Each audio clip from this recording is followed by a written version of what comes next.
नमस्कार दोस्तों, मुकेश गुरावा चैनल में आपका स्वागत है।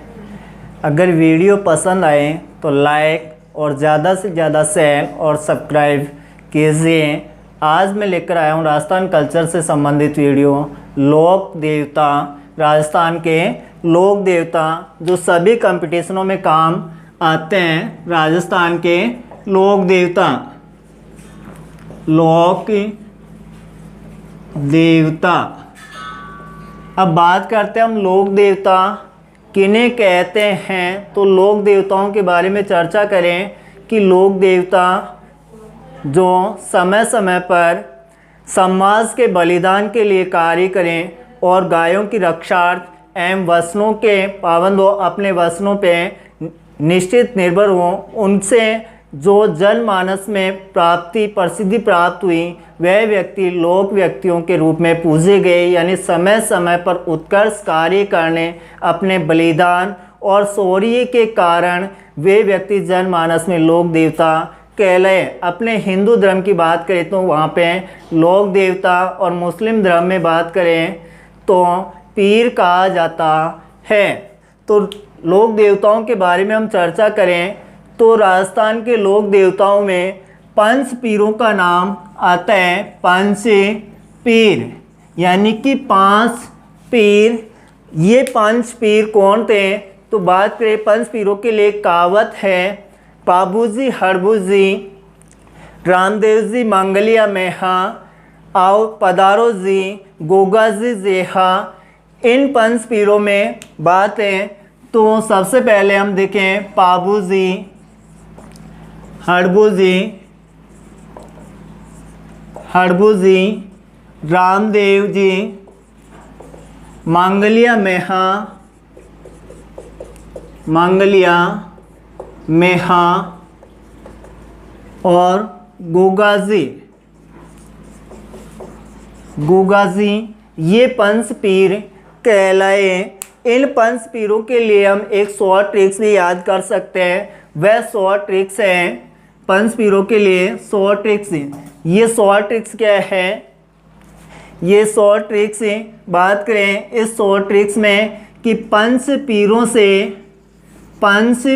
से पहरा मांगो। पंच पीरों से पहरा मांगो। अब पंच पीरों से पहरा मांगो, इसके लिए देखें तो पैसे हम देखें, पैसे पाबूजी, हैसे हड़बूजी, रासे रामदेव जी, माँ से बात करें तो मंगलिया मेहाजी और गौ से गोगाजी। ये पंच पीर थे। तो सबसे पहले हम बात करें कि ये कंपटीशन में कहाँ से क्वेश्चन पूछे जाते हैं। तो कंपटीशन में क्वेश्चन पूछे जाते हैं इनके जन्म स्थान से, इनके वाहन से, और इनका जो मेला लगता है उनसे, और इनके माता पिता का नाम, इनसे संबंधित कंपटीशन में बार बार क्वेश्चन पूछे जाते हैं। तो सबसे पहले हम चर्चा करते हैं कि राजस्थान के लोक देवताओं में सबसे पहले हम चर्चा करेंगे रामदेव जी की। यानी कि रामदेव जी, जो बाबा रामदेव है उनके बारे में हम चर्चा करेंगे। तो सबसे पहले हम देखें कि बाबा रामदेव का जन्म कहाँ पर होता है। तो जन्म की बात करें हम, इनका जन्म होता है 1352 ईस्वी। अगर विक्रम संवत की बात करें तो विक्रम संवत की बात करेंगे हम, तो विक्रम संवत में 1405, यानी विक्रम संवत की बात करें तो 1405 में इनका जन्म। ऊड़ काश्मीर स्थान है, ऊड़ काश्मीर जो है शिव तहसील जो है बाड़मेर में, यहाँ पर इनका जन्म होता है। और जन्म कब होता है? जन्म होता है भाद्रपद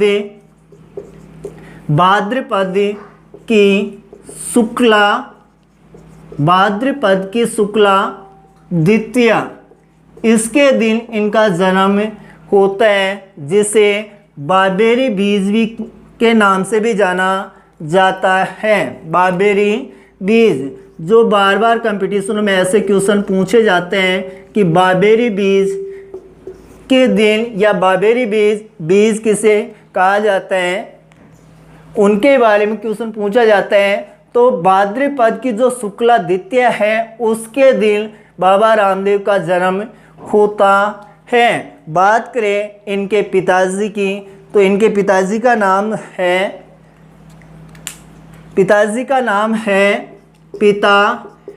पिता के नाम की बात करें तो अजमल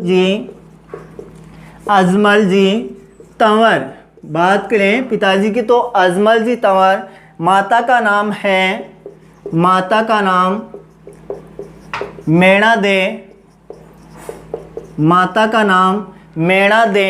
पत्नी की बात करें तो पत्नी का नाम है नेतल दे या इसे निहाल दे के नाम से भी जाना जाता है। जो कहाँ की थे, अमरकोट जो वर्तमान में पाकिस्तान में है। अमरकोट के शासक थे सोड़ा दल्ले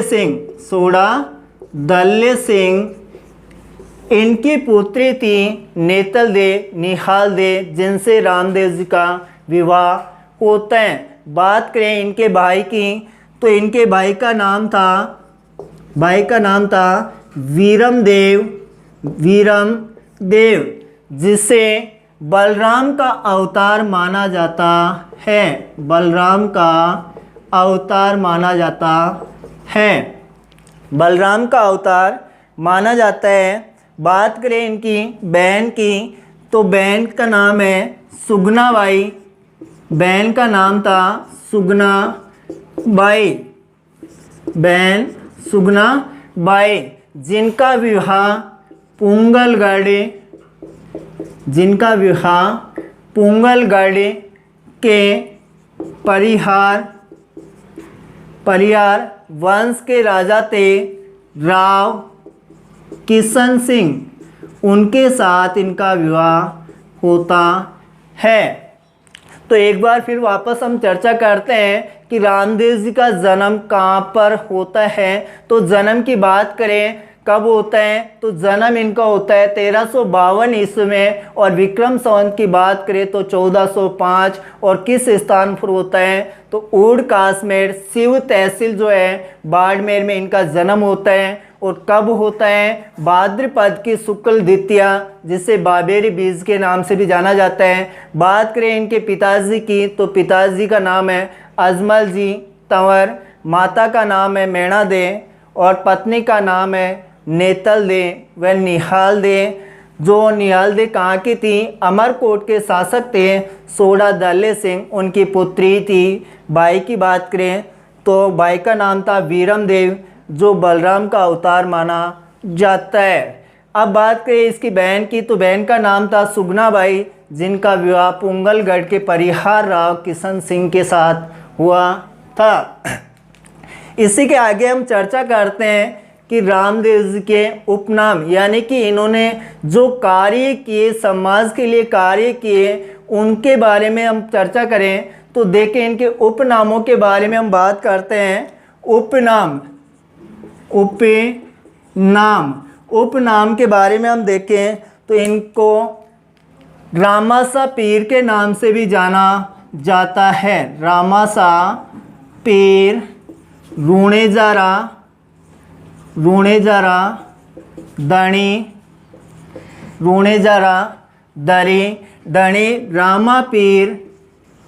रामा पीर, और इन्हें कृष्ण का अवतार भी माना जाता है। कृष्ण का अवतार व विष्णु का अवतार भी माना जाता है। विष्णु का अवतार। अब कृष्ण अवतार के बारे में हम बात करें तो कृष्ण का अवतार, इनको हिंदू धर्म में कृष्ण का अवतार माना गया है। तो हम देखें रामासा पीर रूणेजा राधरणी और रामा पीर कृष्ण का अवतार और विष्णु का अवतार। इसी के साथ में इसको सांप्रदायिक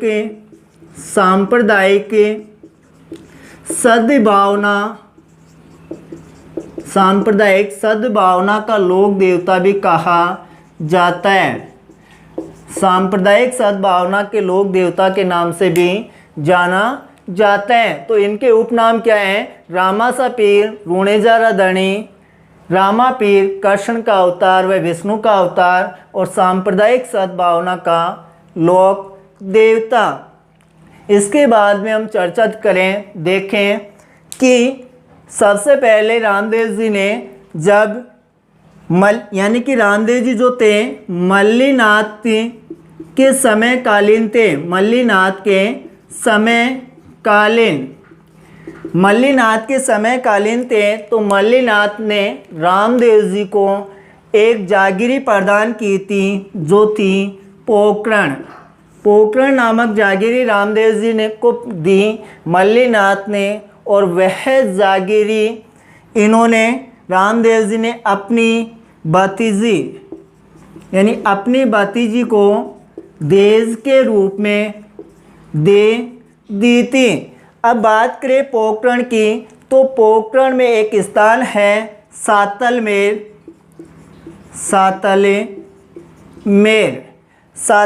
में एक व्यक्ति रहता था, भैरव नाम का राक्षस।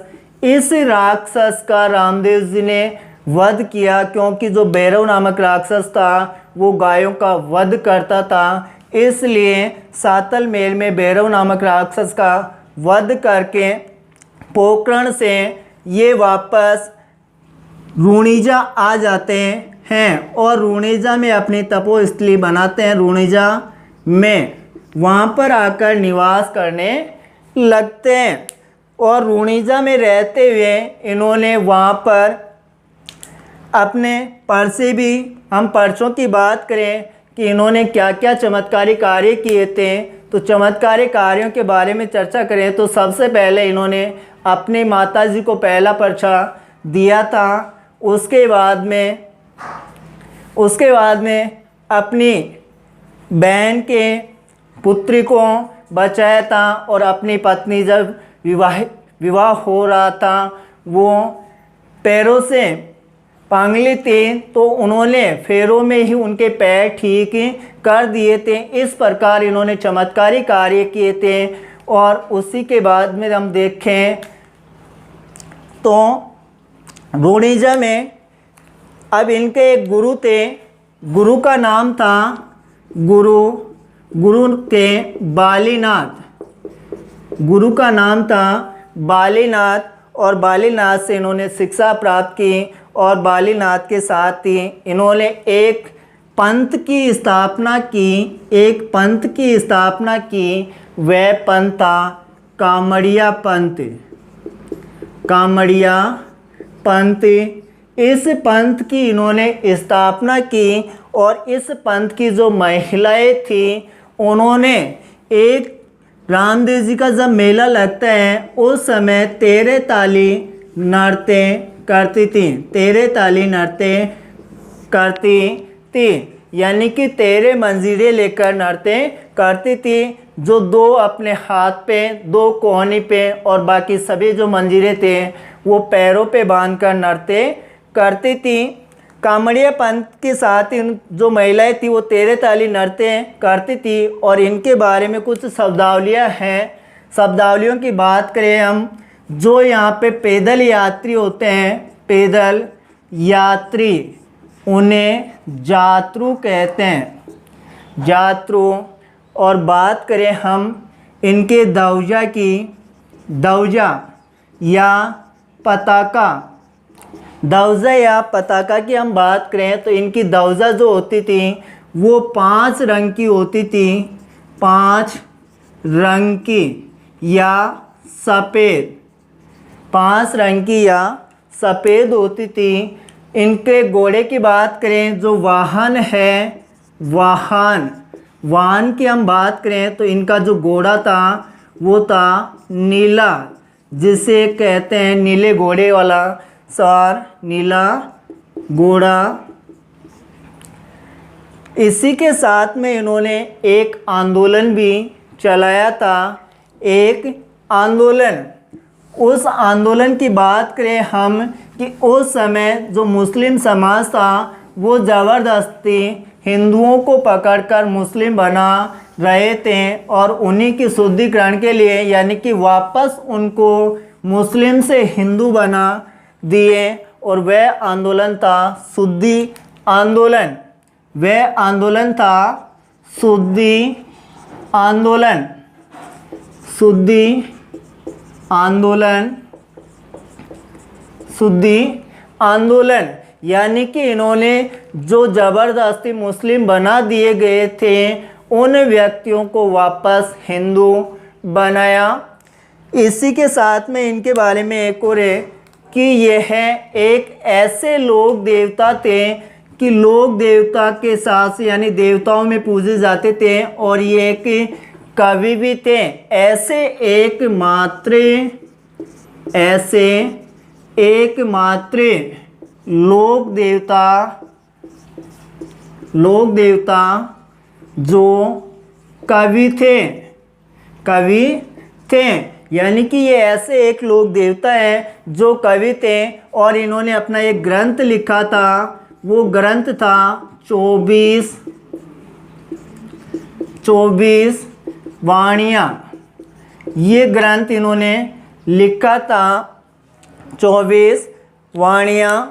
और इसी के साथ में एक ऐसे लोक देवता भी थे जो जीवित समाधि लिए थे, यानी कि जीवित समाधि लिए थे। इसी के साथ में हम चर्चा करें कि इनके जो प्रमुख मंदिर हैं, प्रमुख मंदिर, वो प्रमुख मंदिर कहाँ पर हैं।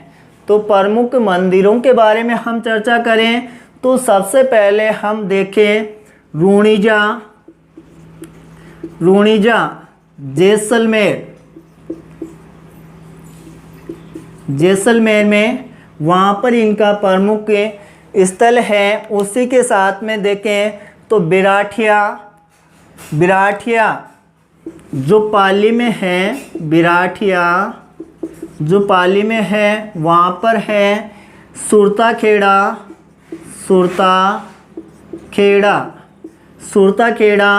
चित्तौड़गढ़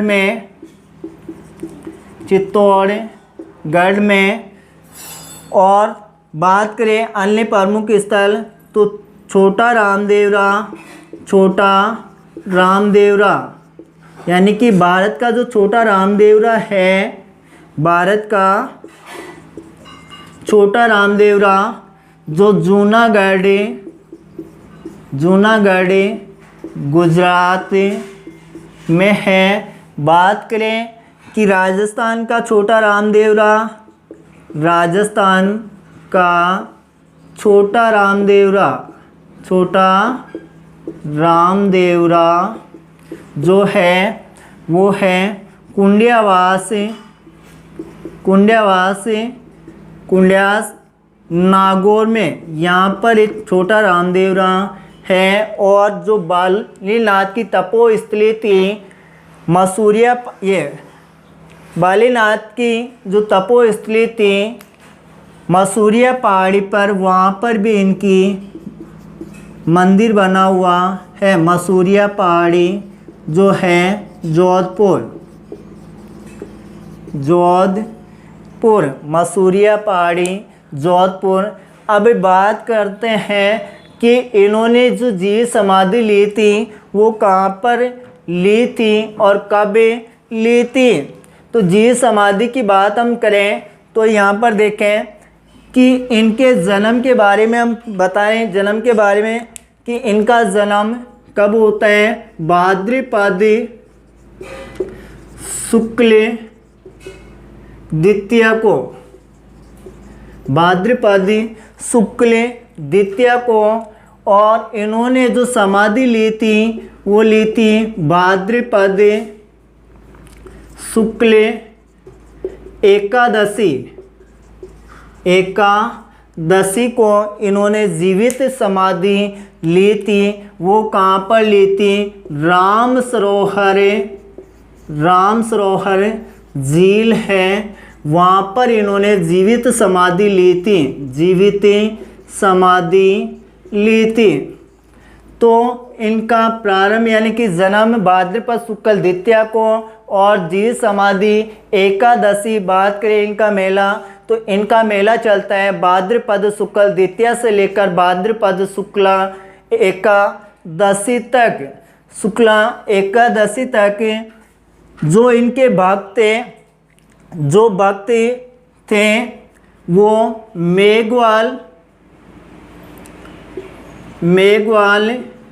वंश, यानी मेघवाल वंश में एक महिला थी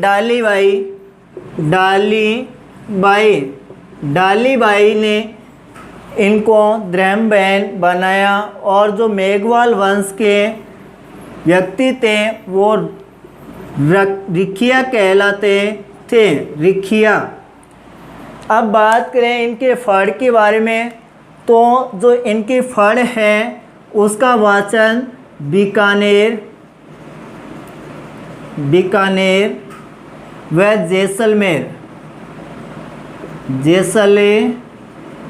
बीकानेर व जैसलमेर में इनकी फड़ का वाचन किया जाता है, इनकी फड़ का वाचन किया जाता है। फड़ का वाचन करते समय ये जो वाद्य यंत्र काम में लेते हैं वो वाद्य यंत्र है रावण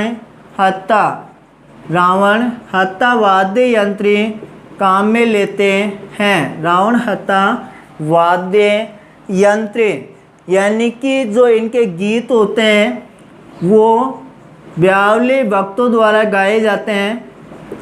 बावली भक्त जो होते हैं उनके द्वारा इनके गीत गाए जाते हैं। गीत के बारे में हम बात करें तो इनका जो गीत होता है वो सबसे लंबा गीत होता है।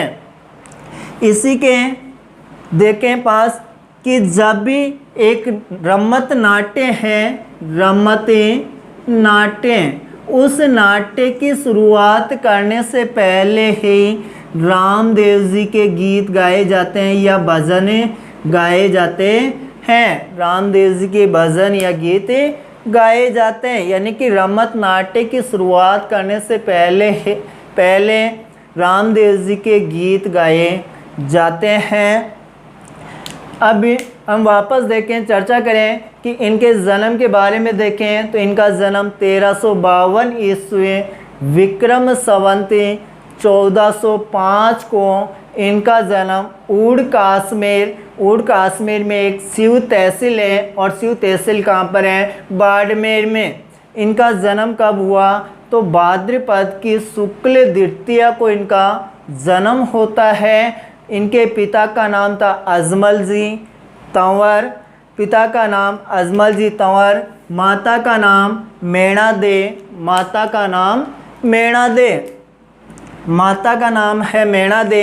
पत्नी की बात करें तो पत्नी का नाम है नेतल दे या निहाल दे, जो अमरकोट के सूड़ा दल्ले सिंह की पुत्री थी। भाई की बात करें तो इनके भाई का नाम था वीरम देव, जिन्हें बलराम का अवतार माना जाता है। बहन की बात करें तो इनकी बहन थी सुगना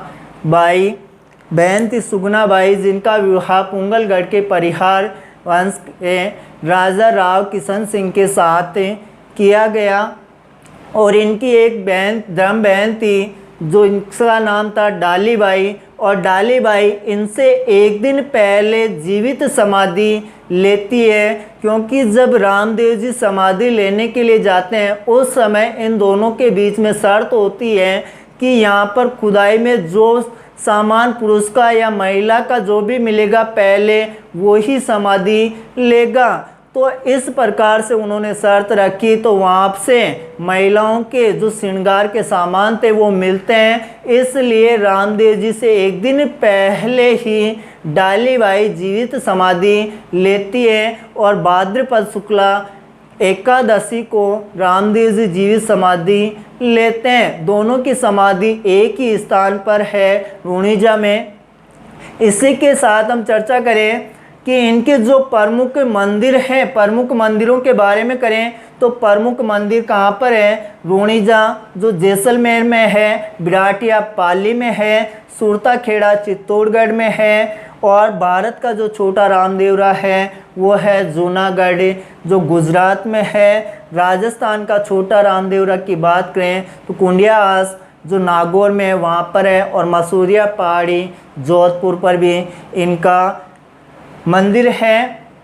ये एकमात्र ऐसे लोक देवता हैं जो कवि भी कहलाते हैं, यानी कि इन्होंने एक ग्रंथ लिखा था 24 वाणियाँ, और ये एक ऐसे लोक देवता भी हैं जिन्होंने जीवित समाधि ली थी, यानी कि राजस्थान के एक ऐसे लोक देवता है जिन्होंने जीवित समाधि ली थी। और इन्होंने जब एक आंदोलन चलाया शुद्धि आंदोलन, यानी कि शुद्धि आंदोलन जो था वो था कि हिंदुओं को ज़बरदस्ती मुस्लिम बनाया जाता था, मुसलमान बनाया जाता था, तो उनके लिए उन्होंने मुसलमानों से वापस उनको हिंदू बनाया। इस प्रकार एक शुद्धिकरण आंदोलन भी चलाया। और इनकी जो ध्वजा होती है वो 5 रंग की होती है, पंचरंगा या कहलाती है, और जिसे हम नेज़ा भी कहते हैं। और रात्रि को जब अर्धरात्रि को जागरण किया जाता है वो जम्मा कहलाता है। और जो पैदल यात्री होते हैं वो जातरू कहलाते हैं। और इनको पीरों का पीर नाम क्यों पड़ा? क्योंकि जब मक्का मदीना से 5 पीर यहाँ पर आए थे, क्योंकि जब भारत में इनकी ख्याति प्रसिद्ध हो रही थी कि ऐसा कौन सा व्यक्ति आ गया जो अपना चमत्कार दिखा रहा है। जब उनके चमत्कार के चर्चे सुने तो मक्का मदीना से पीर आए, 5 पीर आए, और उन 5 पीरों को रामदेव जी ने भोजन पर आमंत्रित किया। उस समय वो 5 पीर बोलते हैं कि हम भोजन के नहीं कर सकते हैं, क्योंकि हमारे यहाँ पे जब भोजन करेंगे तो हम हमारे स्वयं के जो बर्तन होंगे उन्हीं में भोजन करेंगे। तो रामदेव जी कहते हैं कि आप भोजन के लिए बैठिए, आपके जो बर्तन हैं खाने के वो यहाँ पे आ जाएंगे। तो जैसे ही वो भोजन के लिए बैठते हैं और उनके सामने उनके वो बर्तन आ जाते हैं, उस समय मक्का मदीना से आए हुए जो पीर थे, 5 व्यक्ति थे, उन्होंने कहा कि हम तो पीर हैं, आप तो पीरों के पीर हैं। इस प्रकार इनका नाम पड़ा रामासा पीर। अब बात करें कि शुद्धि आंदोलन के बाद में लोक देवता हो गए ऐसे एकमात्र लोक देवता जो कवि थे। इनका ग्रंथ 24 वाणियाँ था, और इन्होंने जीवित समाधि ली थी रामसरोवर झील पर। कब ली थी? भाद्रपद शुक्ला एकादशी को। उससे पहले 1 रोज़ पहले भाद्रपद शुक्ल दशमी को इनकी बहन डालीबाई जीवित समाधि लेती है। इनकी ध्वजा को नेज़ा के नाम से जाना जाता है। और जो इन्होंने चमत्कारी जो कार्य किए थे उनको पर्चे या पर्चा के नाम से भी जाना जाता है। पर्चे कहते हैं कि इन्होंने पर्चे दिए थे।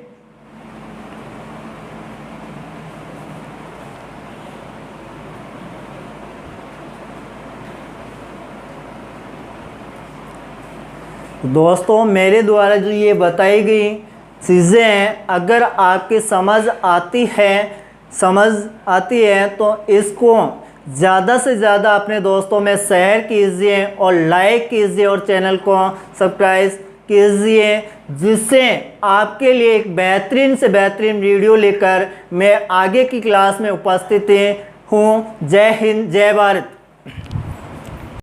तो शाब्दिक अर्थ की बातें करें कि यानी कि इनके जो पैदल यात्री होते हैं, पैदल यात्री, उन्हें जातरू कहते हैं। जो इनकी पताका या ध्वजा जो है उसे नेजा कहते हैं।